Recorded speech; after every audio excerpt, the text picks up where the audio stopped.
দেখতে দেখতে 2024ও কিন্তু শেষ হয়ে গেল। আর সকালে উঠে 2024-এর শেষ দিনটা দেখি একেবারে কুয়াশাতে ঢাকা। সকালে ঘুম থেকে উঠে দেখি ওরে বাবা এত কুয়াশা।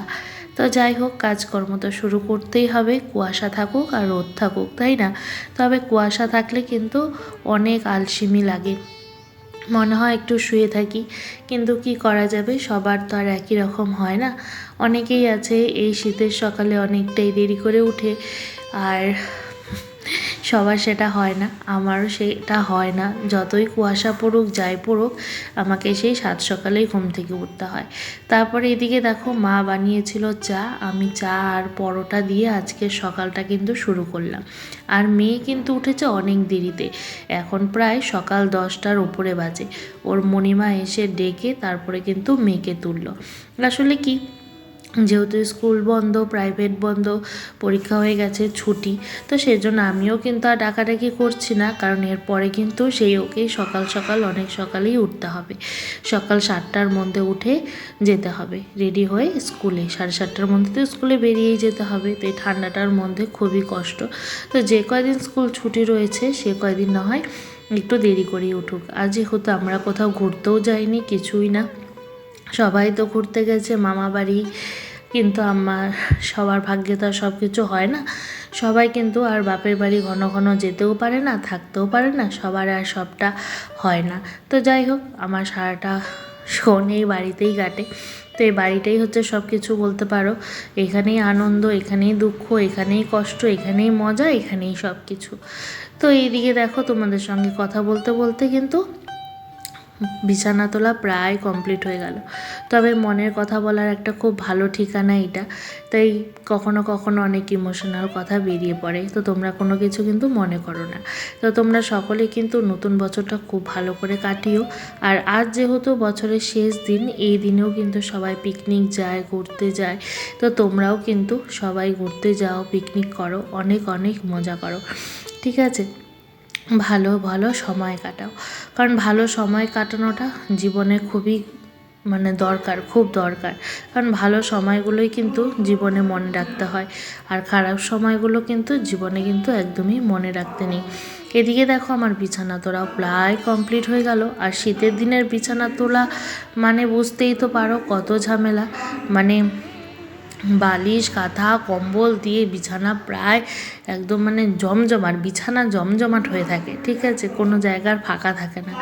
আর গরমের দিনে কিন্তু এদিকে সুবিধা হয় যে খালি বালিশই থাকে, অন্য কিছু থাকে না। তা ভয়েস ওভারটা দিচ্ছি, আর হয়তো তোমরা বাইরের থেকে অনেক আওয়াজ পাচ্ছ, কিন্তু কিছু করার নেই। কখনো কখনো এরকম হয়ে যায় যে ঘরে যে কোণেই থাকি না কেন, এদিক ওদিক থেকে আওয়াজ চলেই আসে। তো তোমরা প্লিজ কিছু বাইরের কথাগুলোকে মাইন্ড করো না, আমার ব্লগটাই দেখো। আর ব্লগটা কেমন লাগছে সেটা কিন্তু অবশ্যই কমেন্ট করে জানিও। যারা ইউটিউব থেকে আমার ভিডিওটি দেখছো, প্লিজ চ্যানেলটিকে সাবস্ক্রাইব করে পাশে থেকো। আর যারা নাকি ফেসবুক থেকে দেখছো, প্লিজ ফলো করে দিও। আর ভিডিওটি ভালো লাগলে একটি লাইক করে দিও। এদিকে বিছানা তোলা প্রায় কমপ্লিট হয়ে গেছে। তবে একটা জিনিস কিন্তু আজকে আমি করে রেখেছি, কি বলো তো? যেহেতু মেয়ে অনেকটাই দেরি করে উঠছে, কিছু করার নেই, তাই আগের থেকে কিন্তু আমি বাসি ঘরটা ঝাড়ু দিয়ে কিন্তু মুছে নিয়েছি। আর এখন যে বিছানাটা ঝাড়লাম, নোংরা তো পড়েছে, একটু পরে তো আবার সব ঘরগুলো ঝাড়ু দেবো দুপুরবেলায়, তো তখনই কিন্তু একবারে ঝাড়ু দিয়ে নেব। আর রাতের বেলা যেহেতু আমি কি করি, বিছানায় মশারি টাঙানোর আগে কিন্তু আমি করে দিই আর কি, ঝাড়ু দিয়ে দিই, সেজন্য খুব একটা নোংরা থাকে না। ওই যে আর পাই না আমি মেয়েটাকে।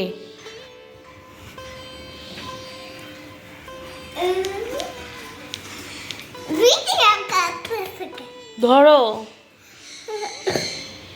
দেখি ছানাগুলা কেমন আছে।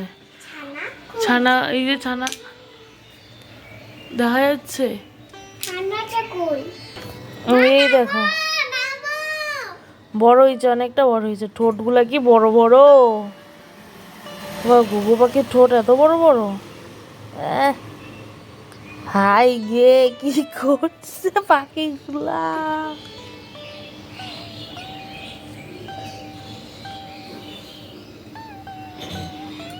দেখো আবার ভালোই বড় হয়েছে না, লোম টোম সব হয়ে গেছে মোটামুটি। চোখও ফুটছে, চোখও ফুটছে। না ওরা যখন বিয়ে হয়ে যাবে না, হ্যাঁ ওরা এখানটায় বসে ডিম দিবে না।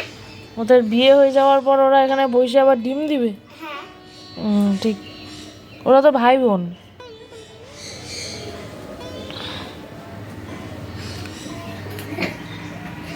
আমি সেই কোথায় উঠছি, উইটে এই গো দাঁড়া, আমি নামি আগে। এদিকে পড়লে না আমার হাত পা ভাঙবে, আর কিছুই হবে না। পাখির দেখবে, হাত দিও না, হাত দিও না, বুঝতে পারছো? না দেখো, এদিকে দেখো আজ কি কি রান্না হয়েছে। আলুর তরকারি নিরামিষ করে, বেগুন ভাজা, আর হচ্ছে বাঁধাকপির ঘন্ট। এগুলো কিন্তু আজকে রান্না হয়েছে। তোমরা তো সকলেই জানো আমাদের এখন নিরামিষ চলছে আর কি। শুভ সন্ধ্যা বন্ধুরা, এখন যাচ্ছি একটু দোকানে। দুধ শেষ হয়ে গেছে, তো দুধ আনবো, একটু মুড়ি আনবো, একটু চানাচুর আনবো, সব কিছু নিয়ে আসবো আর কি। কিছু জিনিস নিয়ে আসবো, তারপরে একটু জমিয়ে চা খাবো। চা না খাওয়া পর্যন্ত ভালো লাগছে না, মাথা পুরো ধরে আছে একদম। তখন দুধ নিয়ে এসে আগে চা খাবো। এদিকে মা চা বসিয়ে দিয়েছে। মা দেখলাম চা বসিয়েছে, তো মাকে বললাম মা আমিও কিন্তু চা খাবো। তো সেই জন্য মা কিন্তু একবারে বেশি করেই বসিয়েছে। এখন চা দিয়ে মুড়ি খাবো। হ্যালো ফ্রেন্ডস, সন্ধ্যার পর থেকে তো আর কোনো ভিডিও করা হয়নি। আসলে সন্ধ্যার পর একটু বসেছিলাম, বসে একটু টিভি দেখছিলাম, তো সেজন্য কিন্তু আর কোনো ভিডিও করা হয়নি। এখন রাতের খাবার দাবার শেষ করে একেবারে উঠলাম, এখন যাব বিছানায়। আর ভালো লাগছে না, এখন কিন্তু ঘুমিয়ে পড়বো। আর এখন বাজে রাত 11টার মতন। তো 12টা পর্যন্ত তো আজকে সবাই অনেকেই পিকনিক করছে, যেহেতু রাত 12টার পরেই 1 জানুয়ারি। তো আমার এরকম কোনো প্ল্যানিং ছিল না যে পিকনিক করার বা কিছু। তো সারাদিন কাজকর্মের পর এখন পুরা মানে শরীর একদম ছেড়ে দিয়েছে, এখন যাব ঘুমোতে। তো তোমরা যারা যারা পিকনিক করছো সকালে খুব ভালো করে পিকনিক করো, কালকেও অনেক পিকনিক করো, অনেক আনন্দ করো, মজা করো, ঘুরতে যাও, আপন মানুষের সাথে অনেক আনন্দে কাটাও দিনটা। তো আমার যেরকম প্রতিদিনের সেরকমই যাবে, কোনো জায়গায় যাওয়ার কোনো কিছু ব্যাপার নেই। তো চলো তাহলে আজকে ব্লগটা এখানেই শেষ করছি, দেখা হবে আবার নতুন বছরে। তোমরা সকলে ভালো থেকো, সুস্থ থাকো, আর নতুন বছরে প্রথম দিনটা অনেক ভালো করে কাটাও। তো সবাইকে অ্যাডভান্স হ্যাপি নিউ ইয়ার। দেখতে দেখতে 2024টা কেটে গেল। 2025 সকলের ভালো কাটুক, সুস্থ থাকো, সুস্থ রাখুক ভগবান সকলকে, সকলের মনের সকল আশা পূরণ হোক। তাহলে চলো আজ বিদায় নিই, tata, bye bye, love you all.